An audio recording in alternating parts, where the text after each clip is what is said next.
Friends, if you are overwhelmed, behind, and do you just feel like there's not enough hours in the day? Then this episode is going to be packed with things that are going to just save you so much time. I have heard AI save people anywhere from like 3 hours with helping with admin tasks to 20 hours a week. So even if we cut that in half, what if you could save 10 hours a week? And I'm not even exaggerating. The problem is as florists, I mean, we do everything manually. We like to write every email because we're writing with emotion and we like to make it from scratch. We're reinventing the wheel constantly because we think every wheel needs to be different. When we lose creativity, we feel like that we're not living in our purpose of what we're doing, which is being creatives. We're spending hours on things that don't make us money. So you are not overwhelmed because your business is too big. You're overwhelmed because you don't have the support you need to be successful in doing the things that need to be done. There is a ton of talk about I mean, they're even teaching this dynamic in my daughter's school, and I get where they're starting from, but they're positioning AI as a bad thing, that it's using all this water, and there's probably some legitimacy to every single thing, and that I always like to live in the world of there is truth in everyone's truth. So my truth can be different than your truth, and that doesn't make one of us right or wrong. But in my truth, I do not feel like AI is cheating. AI is not replacing creativity. AI is a tool slash assistant, and AI is like having a team. Who can afford a team? Most of us are studio-based florists or smaller businesses that having a team is not an option. And you know what? That is okay because that's actually where I want to be. I don't want to have this huge, massive team that I'm managing. I've done that in my corporate life, and it's just like babysitting, and it's not my favorite. So, I want to talk about 5 practical ways that AI can save you time.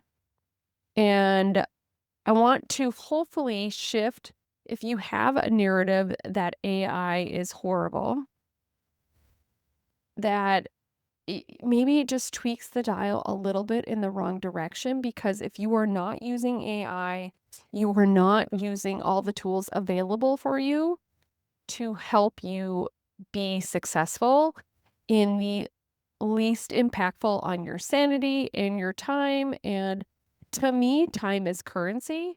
And I don't want you burning through one of your biggest currencies. Okay. So the first practical way I realistically love to do this is using it for email responses. I, of course, have templates, and if you're in the Floral CEO Mastermind, you automatically have access to all my email templates. But there is one-off email that I'm like, I get, and I'm like, I don't even know how to reply to this because it's like such a weird request, so out of my normal wheelhouse or whatever. Using or even I'm getting a response back that maybe I wasn't expecting.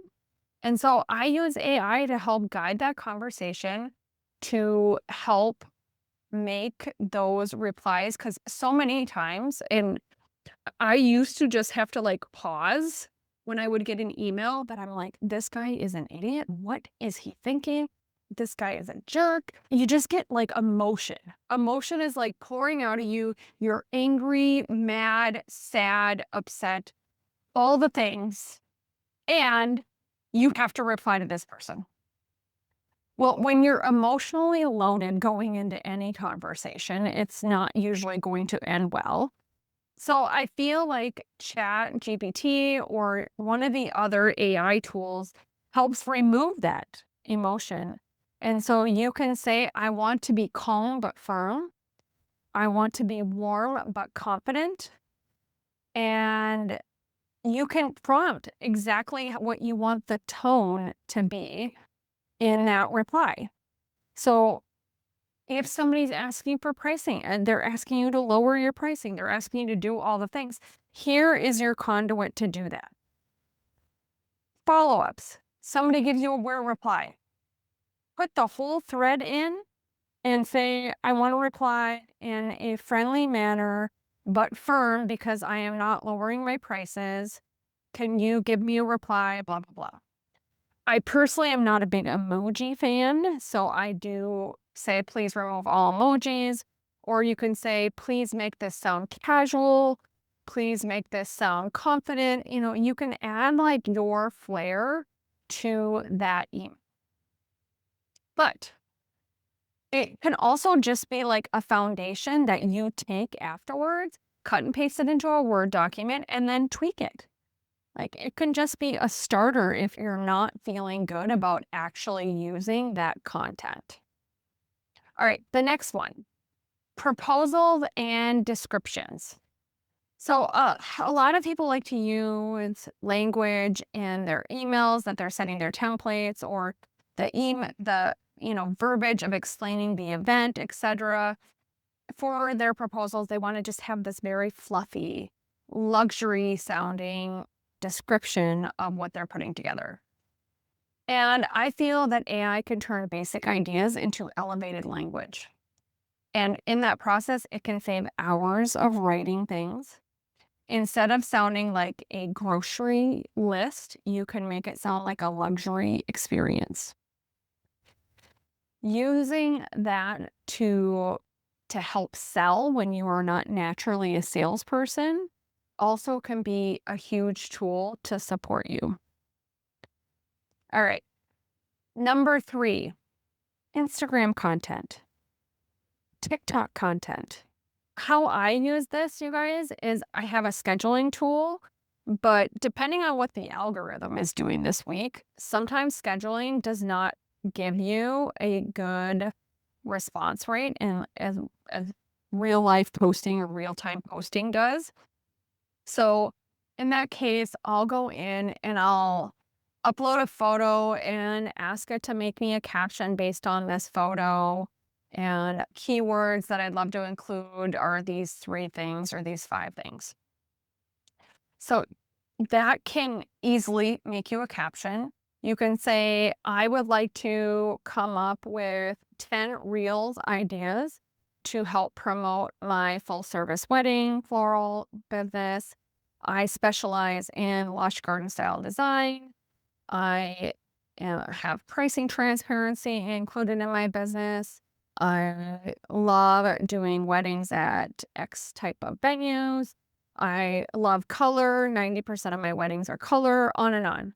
So you can load it, and if you keep it in the same thread, you can keep using that. So like, for example, I have a thread that is dedicated to Instagram content ideas for the floral business. I have one that says SEO podcast episodes for the podcast. Like, you can create a thread and go back to that thread, because then it's starting to use that previous language that you've used. It's starting to, kind of suck up your tone, and it then makes suggestions, especially with my podcast. Like, I cut and paste my transcripts in there to help make my show notes and things like that. And it starts to learn your brand voice, and it tells me like, this is very you, because I'm very like edgy, tell it like it is, matter of fact, and it wants to capture that in the tone of my communication.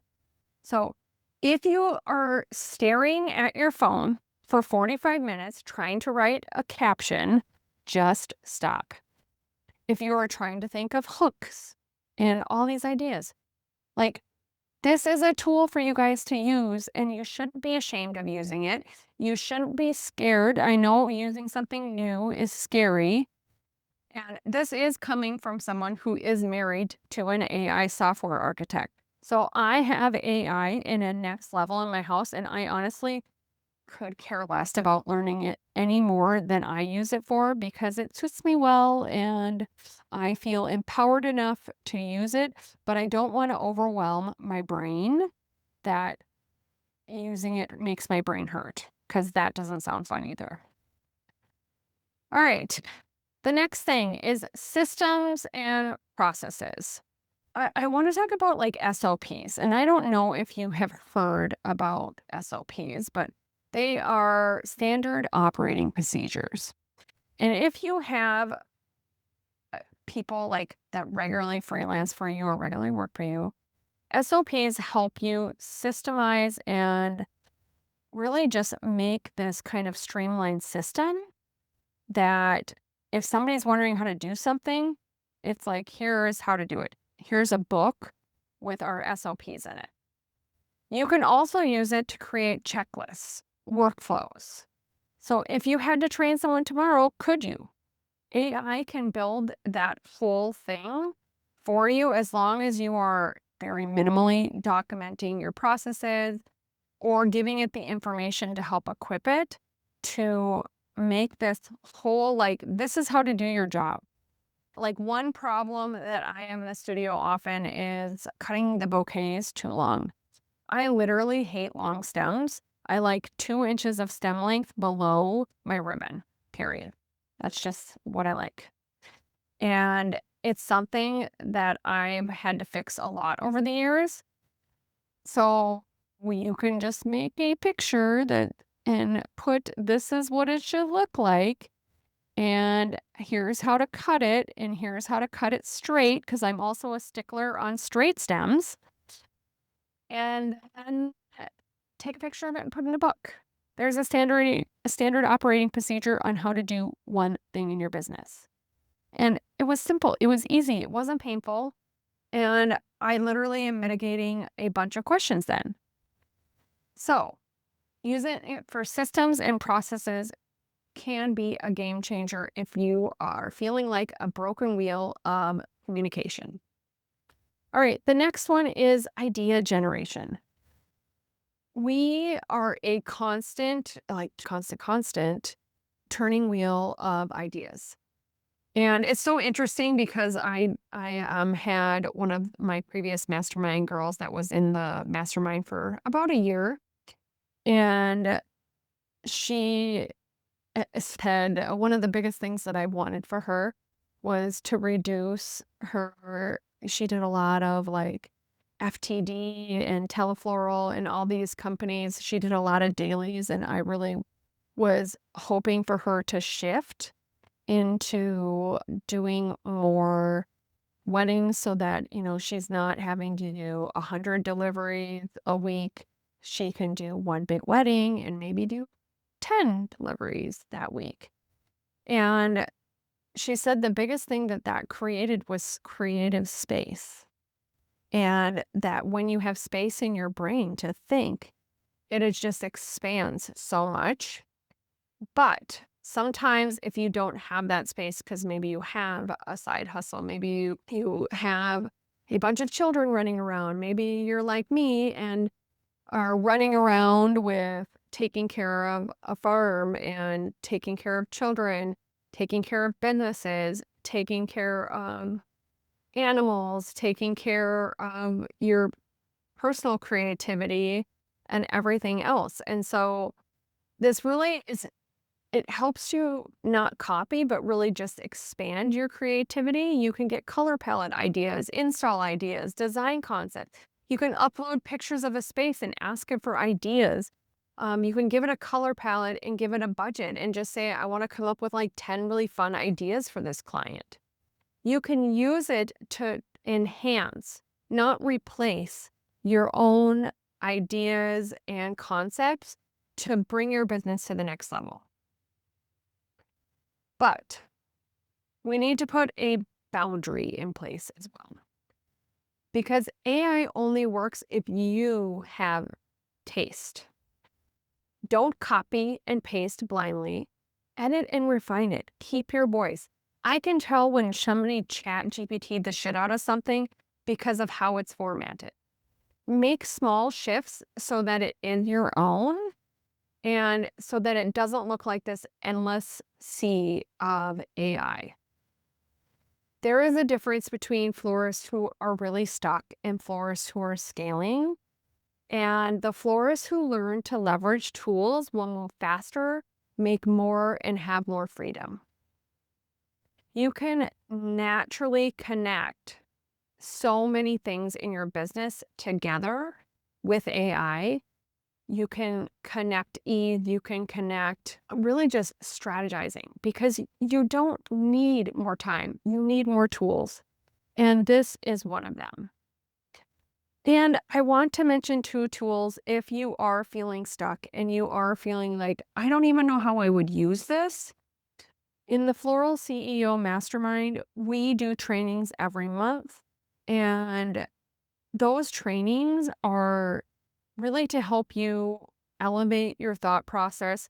Our training this month is all about event production, how to make event production scalable, how to come together with recipes, how to make something scalable, how to estimate the team that you need, how to come up with designs. Like it's very comprehensive. Plus, we talk about like issues that each person is facing because you're in a Voxer support group. It's like having a bunch of floral best friends at your fingertips. And it has been such a game changer. I know I mentioned one of my mastermind girls before that literally through me pushing and coaching her into trying to scale profitability and scale what her worth was by looking at distancing herself. I mean, she's grown her wedding business exponentially, you guys. Like from a couple weddings when we first started working together, like she is doing so well, and I'm so proud of her. I have helped people get on the path to quitting their day jobs. I put them on the path of coming up with systems that feel scalable that help them reduce the overwhelm that was kind of almost crippling in their business. I have helped people double their wedding business. So if you are looking for a serious game changer, this is the place to be. It is the most supportive container out there at this price point. And I am so proud of what I've created that I would love to invite you in. Check out floralceo.com/mastermind. If you want to change your business in 2026, this is the place to do it. I so appreciate you listening to the podcast, you guys. I was going in and I was creating, and it is just so amazing to see how that you guys are listening to this. And I've loved some of the DMs and messages you guys have sent me.